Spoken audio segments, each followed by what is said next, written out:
খাস কলকাতার মধ্যেই রয়েছে বসন্তের পলাশ ফুলের বাগান। আর তোমরা এই পলাশ ফুলের বাগানে কিভাবে যাবে আর কতদিন এই ফুল থাকবে আজকের ভিডিওর মাধ্যমে তোমাদেরকে দেখাবো।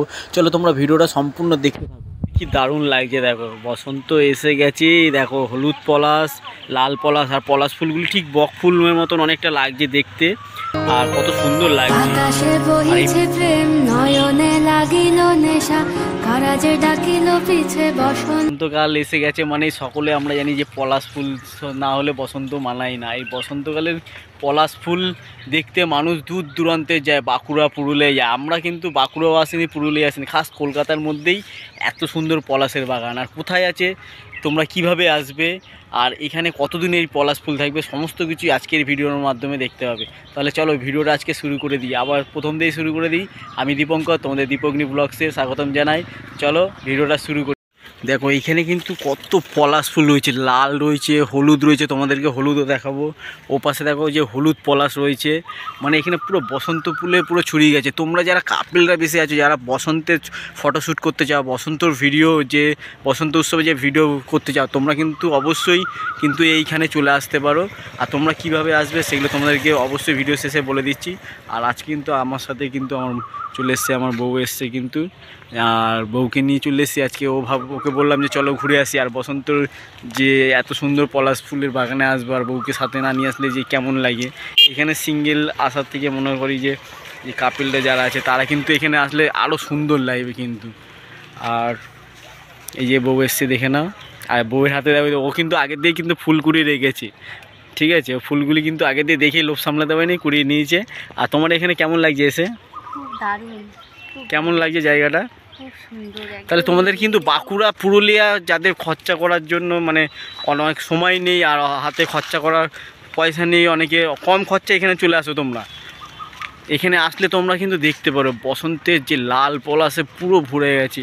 যাদের কাছে বসন্তকাল মানেই পলাশ ফুল ভালো লাগে, তাদের জন্য কিন্তু আজকের ভিডিওটা সেরা। আর বিশেষ করে যারা কাপেলরা রয়েছে বসন্ত ফটোশ্যুট করতে চায়, তাদের জন্য তো সেরা হবে, সেরা মানে জাস্ট অসম। আর তোমাদের লাল হলুদ পলাশও আছে, সাদা পলাশ আছে কি না জানি না, কিন্তু তোমাদেরকে হলুদ লাল পলাশ দেখতে পাচ্ছ এখানে পলাশ ফুলগুলি। আর পুরো নিচে কিন্তু রাস্তায় ভর্তি হয়ে গেছে, তোমাদেরকে পুরোটা দেখাচ্ছি। কত বড় এরিয়া জুড়ে কিন্তু এই পুরো পলাশ ফুলের বাগানটা রয়েছে দেখো। আর যা সুন্দর লাগে না, দারুণ লাগে, তার সাথে কোকিলের ডাক, ওফ অসম। ওয়াও, হলুদ ফুলগুলি দেখো, জাস্ট অসম লাগছে কিন্তু।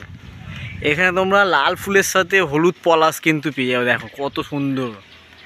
রাস্তার মধ্যেও কিন্তু অসংখ্য পলাশ ফুল পড়ে রয়েছে, গাছের উপর থেকে সব পড়ছে কিন্তু, জাস্ট অসম লাগছে কিন্তু। দেখো এই সাইডটা দেখো কত সুন্দর লাগছে। এই দেখো লাল পলাশের ফুল দেখো কত ভর্তি। চলো আমরা একটু ভিতরের দিকে ঢুকবো, আমরা ওকে বলি। আর ভিতরে দেখতে পাচ্ছি যে অলরেডি সবাই কিন্তু ফটোশ্যুট করতে এখানে চলে এসছে। আর যেহেতু বসন্ত উৎসব আর বেশি দেরি নেই, আর তোমাদেরকে বলে দিই এই ফুলগুলি প্রায় দোল পর্যন্ত থাকবে। তাই দোলের আগে যারা এখনও আসেনি, তাই দোলের আগে তোমরা কিন্তু চলে আসতে পারো, ঠিক আছে। আর পুরো কিন্তু রাস্তা জুড়ে কিন্তু একটা আলাদাই মনোরম পরিবেশ, আলাদাই সৌন্দর্য কিন্তু এখানে লাগছে। চলো এই ভিতরটা গিয়ে তোমাদেরকে দেখাই। ভিতরটা দেখো কত সুন্দর লাগছে, আর উপর দিয়ে পলাশ ফুলগুলি পুড়ছে, যা লাগছে না নিচটা দেখো। লাল পলাশে দেশে যা, রাঙামাটির দেশে যা। আর ওখানে কত সব ছবি তুলতে ব্যস্ত, দেখো দেখতে পাচ্ছ সব। এই দেখো ফুল দেখো শুধু উপর থেকে পড়ছে, আর ওই দিকে দেখো ফুল ভর্তি।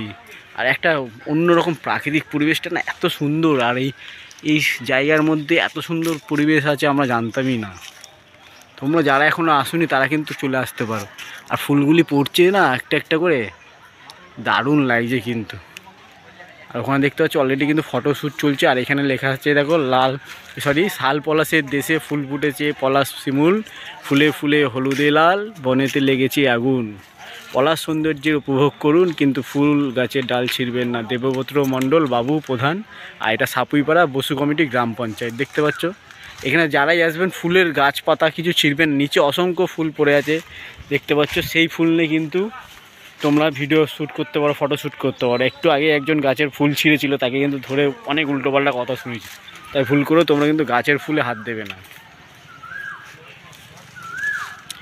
আর এই যে আমাদের বসন্তের রানী আমার আজকে ওকে বলেছিলাম আমরা সাইকেল নিয়ে আসার কথা ছিল, কিন্তু সেই পজিশনে ও চুড়িদার পরে এসেছে, নাহলে শাড়ি পরেই আসতাম। আবার অন্য আরেকদিন যদি সময় পাই তাহলে শাড়ি পরে এসে ওকে নিয়ে আসবে শাড়ি পরে, আর আমিও পাঞ্জাবি পরে আসবে, এসে একটা দেখি ফটোশ্যুট করতে পারি কিনা। আর তোমরা যারা আমার এলাকা থেকে থাকো, যারা আমার চেনা পরিচিত, তোমরা এখানে চলে আসতে পারো তোমাদের গার্লফ্রেন্ডকে নিয়ে বা বউকে নিয়ে, তোমরা কিন্তু এখানে এসে ফটোশ্যুট ভিডিও শ্যুট করতে পারো। কিন্তু দেখো দারুণ জায়গা কিন্তু, আর কীভাবে আসবে তোমাদেরকে বলে দিচ্ছি, তোমরা পুরো দেখে নাও। দেখো কীভাবে আসবে, একদম শর্টকাটে চলে আসতে পারো। কি দারুণ লাগছে দেখো, বসন্ত এসে গেছে। দেখো হলুদ পলাশ, লাল পলাশ, আর পলাশ ফুলগুলি ঠিক বক ফুলের মতন অনেকটা লাগছে দেখতে, আর কত সুন্দর লাগছে। আর এই পলাশ ফুল কিন্তু ভারতবর্ষের বিভিন্ন জায়গায় ফোটে, এছাড়া বাংলাদেশ, মায়ানমার এরকম বিভিন্ন দেশে কিন্তু এই পলাশ ফুল পাওয়া যায় কিন্তু। আর এই পলাশ ফুল নিয়ে কিন্তু তোমরা জানো অনেক গান, রবীন্দ্রনাথ ঠাকুরের বিভিন্ন গান রয়েছে, আরও অনেক গান রয়েছে এই পলাশ ফুল নিয়ে। কিন্তু এই পলাশ ফুল কিন্তু দারুণ, কিন্তু অপূর্ব সৌন্দর্যময় লাগে, মানুষের হৃদয়ে কিন্তু, বাঙালির হৃদয়ে পলাশ ফুল কিন্তু বাস করে। দেখো বসন্তের কোকিলের ডাক শুনতে পাচ্ছ তোমরা, ওই দেখো কি দারুণ লাগছে না, সত্যি অপূর্ব লাগছে কিন্তু। মানে এইরকম একটা জায়গা, নিরিবিলি জায়গা, আর কলকাতার মধ্যেই তোমরা এখানে পেয়ে যাবে, তোমাদের আর দূরে যেতে হবে না বসন্ত শ্যুট করতে। দেখো লাল পলাশের সাথে সাথে কিন্তু এই হলুদ পলাশ পড়েছে, দেখো কত লাল পলাশের সাথে সাথে হলুদ পলাশ কিন্তু এখানে রয়েছে, দেখতে পাচ্ছ। আর হলুদের সাথে আমিও কিন্তু হলুদ পরেছি, হলুদে হলুদ মিশে গেছে। আর লাল পলাশ দেখো, আর এই যে হলুদ পলাশ তোমাদের দেখিয়েছি, প্লাস এখানে রয়েছে। আর এই বাগানের ভিতরটা তো দারুণ লাগছে কিন্তু, দেখো কি সুন্দর পলাশ ফুলে ফুটে, পুরো সত্যি মনটা পুরো ভরে গেলো। তার সাথে বসন্তের কোকিলের ডাক আর বসন্তের যে পলাশ ফুল, দুটোই মিশে একাকার হয়ে গেছে। এখানে কিন্তু যারা কাপেল আসবে তাদের সত্যি দারুণ লাগবে কিন্তু। এখানে নিরিবিলি একটা অন্যরকম প্রাকৃতিক পরিবেশ, চারিদিকে লাল পলাশের ফুলের বাগান। তোমরা ট্রেনে করে হাওড়া লাইন থেকে আসলে যদি বেলুড় স্টেশন নামবে, বেলুড় স্টেশন থেকে নামলে কিন্তু তোমরা এখানে দেখতে পাচ্ছ যে বেলুড় স্টেশন আমরা নেমেছি। আর এই বেলুড় স্টেশন থেকে তোমরা চলে যাবে কিন্তু, টোটো ধরতে পারবে। বেলুড় স্টেশন থেকে নেমেই দেখবে তোমার বালি হল্টের দিকে যেতে বাঁ দিক থেকে নামবে, বাঁ দিক থেকে নেবেই কিন্তু টোটো স্ট্যান্ড পাবে। টোটো স্ট্যান্ডে গেলেই কিন্তু তোমরা টোটো করে বলবে যে বেলুড় ইএসআই হসপিটাল যাব। আর আমরা কিন্তু টোটো উঠে পড়ছি, ভাড়া পড়বে মাত্র 10 টাকা। 10 টাকার বিনিময়ে তোমরা চলে আসতে পারবে কিন্তু ইএসআই হসপিটালের সামনে। আর ইএসআই হসপিটালের সামনেই একদম টোটো এসে দাঁড়াবে, আর এখান থেকে এসেই কিন্তু নেবে, সোজা একটুখানি এগেলেই বাঁ দিকে এগেলেই কিন্তু তোমরা পেয়ে যাবে সেই বসন্তের সব সেরা ফুল। চলো বন্ধুরা, তাহলে আজকের ভিডিওটা এখানেই শেষ করছি। আবার দেখা হচ্ছে নতুন একটা ব্লগে, ততক্ষণ তোমরা সুস্থ থেকো, ভালো থেকো। আবার তোমাদেরকে নিয়ে চলে আসবো নতুন একটা ভিডিও। চলো রাখছি, টাটা, সবাই ভালো থেকো, সুস্থ থেকো। আর তোমরা কিন্তু অবশ্যই এখানে চলে এসো কিন্তু, আর এসে অবশ্যই কমেন্ট করো তোমরা জায়গাটা কেমন লাগলো, অবশ্যই বলবে কিন্তু। আর তোমরা যারা এসছো এখানে এর আগে, তারা অবশ্যই কিন্তু কমেন্ট করে জানিও।